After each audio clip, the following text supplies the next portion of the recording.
Hey guys! Welcome back to my channel! It's a gloomy day. Meron kaming family date ngayon. Day off ng kapatid ko, day off ko din.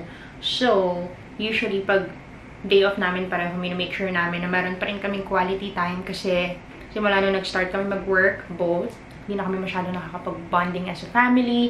So, yun yung gagawin namin today. Mag-bonding kami. Ganon. It's just a small date, you know. Hindi naman siya, nothing special, pero for us it's special kasi magkakasama kami.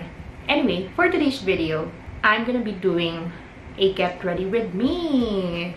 Kung naalala ko, yung first get ready with me na video ko sa channel ko is yung birthday ko pa nung pandemic.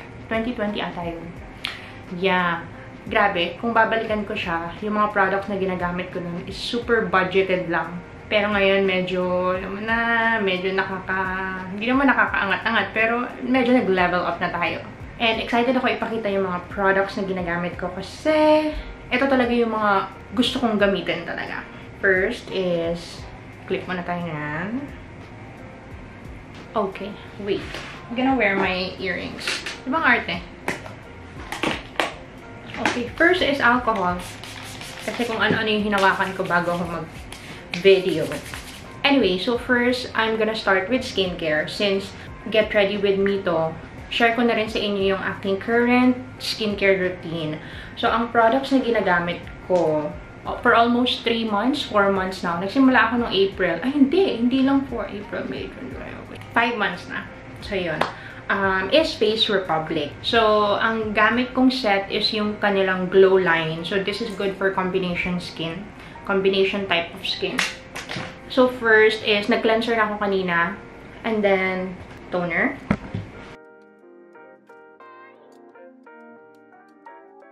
How cute is this mirror? Look at this. So fancy. Anyway, so, okay. Toner's done. So, kapag nasa bahay lang ako, diretso na ako sa serum. Pero since aalis ako, maglalagay ako ng makeup, I'll be using itong D'Alba First Spray Serum. So, pwede tong primer. Oh, pwede siyang primer, I believe. Yan. Ang dami ba? Pero, ayun. Nagsispray ako nito para hindi ko rin alam. It's to hydrate your skin. Yeah. I-google nyo na lang. Tapos, serum. Again, glow line ng Face Republic. So, ito talaga yung pangarap kong skincare. Alam nyo ba? Yung Face Republic. Pero, nung college ako, na-try ko tong serum na to. Kasi gamit ni mama. And then, super ganda. Tapos sabi ko, gusto ko niyan. And then, nung nakita ko yung presyo, medyo mahal siya for an individual price. College pa ako nun, wala pa ako masyadong alam mo yung source of income. So, budgeted lang talaga yung skincare ko nun. But anyway, next is this Vita Glow Radiance Cream.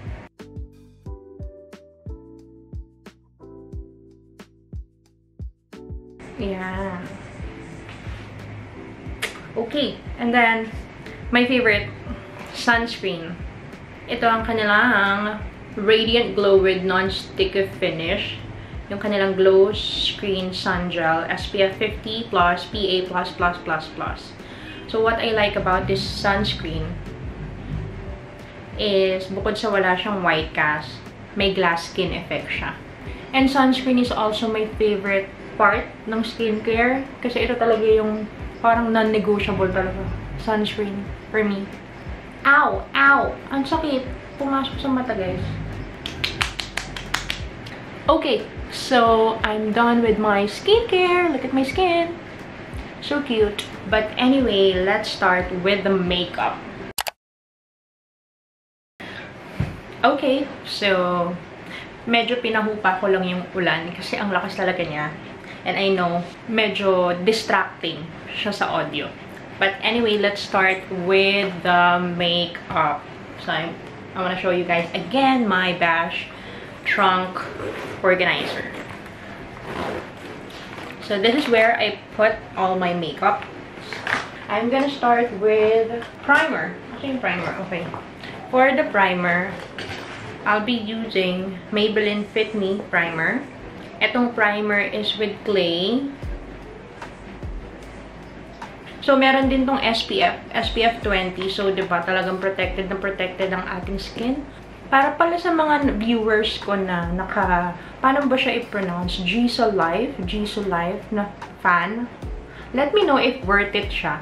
Kasi gusto kong bumili para pag nagme-makeup ako, ganun, may pampatuyo. Or pag nasa labas ako, mabilis kasi akong pagpawisan, as in. So, let me know if worth it siya. Kasi nakita ko medyo pricey for a fan, ha. Next, after the primer is hindi ako gumagamit ng foundation. Gumagamit ako ng skin tint ng BLK. So, for my makeup products, I'll be using BLK products. So, again, ito ang aking dream makeup products for a local brand. Nag-start ako bumili ng BLK nung December last year. And then, ever since, lahat na ng products ko are from them. Medyo napadami ako ng lagay ng skin tint, pero hopefully ma-blend ko siya ng maayos. I'll be using this sponge from Real Technique. Okay, tap-tap lang natin siya. Nabibigatan kasi ako sa mga foundation. So, ito lang yung ginagamit ko. Para lang magkaroon ng little coverage sa aking mga dark spots and ma-veins kasi yung mukha ko. So, yun. Yun lang naman yung gusto nating i-cover. Mga pimple marks. O, diba? Ang grabe yung pinagbago ng itsura ko kanina sa ngayon. Skin tint lang yan, guys. Skin tint lang yan. I'm in the shade Oat. Lagay din tayo dito. Bago ako mag-apply ng concealer, maglalagay muna ako ng lip balm. This is the Vaseline Lip Care in Cocoa Butter. Para mag-glide lang yung lipstick later. Okay, so lip balm done, skin tint done. Next is concealer. For my concealer, again, it's the BLK Life Proof Airy Concealer, Correct and Cover. In the shade Oat.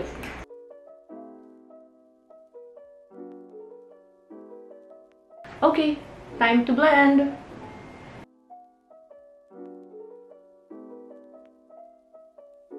Okay, so bago natin siya iset ng powder, maglalagay muna ako ng cream blush. I'll be using BLK Creamy All Over Paint in the shade Daffodil. So, a little goes a long way. Ganyan lang talaga. Dot lang talaga yan. Pero pag... Talaga naman, BLK. Super pigmented ang kanilang Creamy All Over Paint. I'll be using this brush from Real Technique. Ano bang brush to? Expert Face Brush.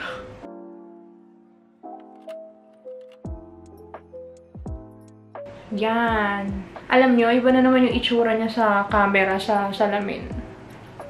Circular motion. Tap, tap, tap. I also like dabbing on my nose. Hoy, mukha akong mukha akong clown. Bakit ganun? Okay naman siya sa sa picture. Sa salamin. Okay. Cute na ba? Now, it's time to set them with the powder bago pa sila maglabo-labo dyan. So, isa-set natin siya using the BLK Soft Blur Loose Powder in the shade Sheer. Medyo makalat lang tong loose powder na to. But, sige, carry lang. It is what it is. Merong sponge. Nakasama sponge ba yan? Sige, tawagin na lang natin siya sa pangalang sponge. Pero gagamitin ko tong triangular na sponge para iset ang aking concealer.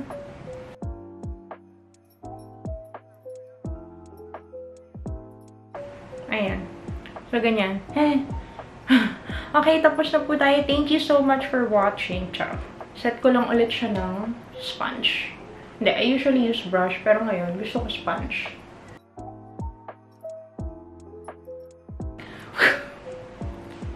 May bakit naman ganyan ang itsura natin sa camera. Parang hindi naman tayo gumaganda. So, ginamit ko na tong brush. Anong brush naman to? Blush brush. Blush brush pala siya. So, how do we look? So, yung iba nakikita ko, after a few products, nagsispray na ulit sila ng setting spray. So, ganun yung gagawin ko. Again, I'll be using this first spray serum ng Dalpa. I'm not sure. Let me know kung paano ba ito i-pronounce. Okay, next is, medyo patuyuin lang natin. Mag-curl na muna tayo ng ating lashes. Hindi naman na tayo magkikilay kasi medyo okay naman na yung kilay natin. Hindi na ako nagkikilay simula nung nagpa-microblade ako. And for me, super worth it nga magpa-microblade. Actually, it took me some time para ma-convince na magpa-microblade. Pero, grabe. Dati kung mag-makeup ako, it takes me, 30 to an hour dahil sa kilay ko. Ngayon, ang ina-aim ko naman is magpa-lash lift dahil ang aking eyelashes ay for some reason, kahit anong curl ko, hindi siya umaangat. Walang nangyayari sa curl ko. Walang nangyayari. Okay, anyway, so magka-curl na lang ulit tayo mamaya. Next is, magko-contour tayo ng very light. So, itong makeup na ginagawa ko is, ito yung makeup na ginagawa ko kapag umaalis. Pero pag everyday, tapos gusto ko pa rin mag-makeup, hindi na ako nagko-contour, hindi na ako nagko-concealer, skin tint na lang, and then yung powder. Ganun lang. Kasimple. Hindi rin ako nag-eyeshadow. Pero gagawin natin yan lahat ngayon. So, magko-contour tayo. For my contour naman, and highlighter, I'll be using Tevian. Yan, medyo hindi muna tayo, lalayo muna tayo ng very light kay BLK.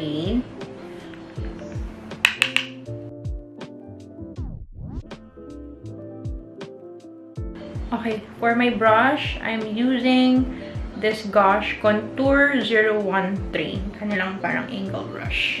Actually, matagal na itong brush na to, as in. Dala pa to ng mama ko from abroad. And that was, like 10 years ago na. Diba? Imagine. Alam niyo ba, fun fact, kapag nag-a-apply ako ng contour, hindi ko masyadong nakikita yung changes niya. Parang, meron bang nangyayari? Pero sige lang. Okay, so I think, ganap naman na tayo. Okay, huwag na natin i-overdo. Okay na yan. Okay, next is eyeshadow. For my eyeshadow, balik tayo sa BLK. I'm using their Daydream Nude Eye Palette. Yan, the shade Nude. So, ito lang yung gagamitin kong eyeshadow. Hindi naman bongga ang ating gagawing eyeshadow. Simplehan lang natin kasi hindi rin naman ako marunong maglaro sa eyeshadow. So, ganyan lang siya. Like, ganyan lang talaga. Ganyan ko lang siya i-apply.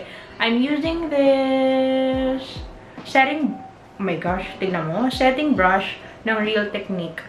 Tignan mo, setting brush pala siya. Pero ginagawa ko siyang pang eyeshadow kasi medyo malapad ang kanyang brush. And ikakalat ko lang naman siya dyan sa eyelid ko. Ganyan lang siya. Ganyan lang siya, day. Oh, ayan na. Diba, medyo nagkaroon ng kulay ang ating mata. Yung iba, naglalagay pa sila ng mga darker shade dito. Hindi na tayo maglalagay ng ganon. Kasi ayokong mapalpak ang aking makeup. Hindi pa tayo masyadong kagalingan sa mga eyeshadow. So, ganon lang ang gagawin natin. Next is, isaset lang natin yung kilay natin. I'll be using this Brow Power Lift ng BLK. Sabi nila, hindi daw to yung nagwa-white-white. Pero sa akin naggaganon siya. Hindi ko alam kung bakit. Pero sige lang. Kukuntian ko na lang yung paglagay. Ayan. Super, lang, gentle. And, konti lang ang ilalagay natin. Para hindi siya mamuti. Actually, medyo faded na nga itong kilay ko. Kaya kailangan na talaga siyang i-retouch. Diba? Faded na to. Faded na to. Okay. Okay na yan. Huwag na natin again i-overdo ang mga bagay-bagay. Okay, next is my mascara. Mascara na tayo for today's video. At patapos na tayo. Curl lang ulit natin. Hindi talaga siya tumataas. Hindi siya tumataas. Bakit ganun? Hindi siya nagko-curl. Pagod na siya sa life. For my mascara, BLK False Lash Waterproof Mascara. Ito yung merong suklay ng liit. So cute. Look at that. Yan. Super nice itong mascara na to. Talaga namang talaga naman long-lasting and waterproof. Nahirapan akong tanggalin to. Kahit na oil naman, parang oil, may oil na kasama yung makeup remover ko. Medyo mahirap pa rin siya matanggal. Okay. Next is highlighter. Kaunting highlighter lang. Again, gamitin ko tong pinang eyeshadow ko. Tapos, balik tayo sa Tevian. Yung highlighter nila. Ito palang shade na to is in French Kiss. Yung trio palette nila. Lagyan lang tayo ng very light sa ilong. I don't know if na-notice nyo, pero hindi ako nag-contour sa ilong. Kahit na kailangan kong mag-contour. Kasi, again, ayoko siyang mapalpak. The last time na tinry ko siya, hindi ko siya nagawa ng maayos. It looks weird. So, hindi ko na siya gagawin. Lagyan tayo here. Sa baba ng kilay. Kita nyo? Hindi, diba? Pero okay na yan kasi ano lang naman, light makeup lang naman tayo, diba? Baka tayo basta may shimmer lang ng very light. Okay, next. Mag-sprayan ko na ulit siya bago ko lipstick. Now, for my lips. Super excited akong i-share ang aking all-time favorite lip combo. Akala mo talaga, ang feeling ko naman dun sa part na yun. Pero itong BLK Plumping Lip Gloss and Lip Liner in the shade Sundown. Actually, wala na silang stock nito. Kung meron man, low stock. Nung last time na chinek ko yung kanilang shop, isang shade lang yung available. Pero hindi sila masyadong nagre-restock ng lip liner and plumping lip gloss. So, I'm glad na nakakuha pa ako. Actually, last December pa to. Ito ata yung first few products na binili ko from them. Yeah. Anyway, so, super nice niya. Super nice nung shade. And, ganda-ganda ng lips ko kapag suot ko to. So, kapag umaalis ako, like yun ngayon, pupunta sa mall. Ito yung ginagamit kong lip products. Okay, now, alisin ko na yung lip balm to complete the look.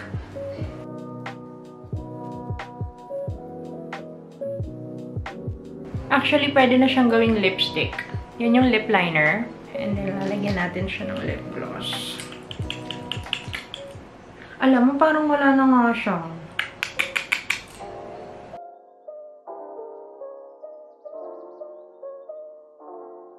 Huy! Ang ganda!